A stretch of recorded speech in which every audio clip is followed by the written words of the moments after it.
omzum yükle doldu ama bende vazgeçmek yoktu. Bitmedi, bitmedi, bitirmedim.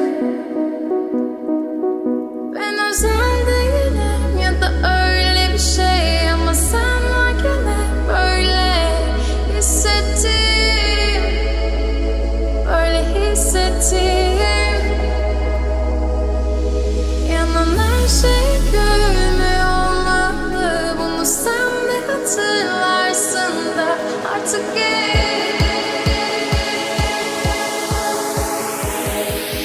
böyle hissettim.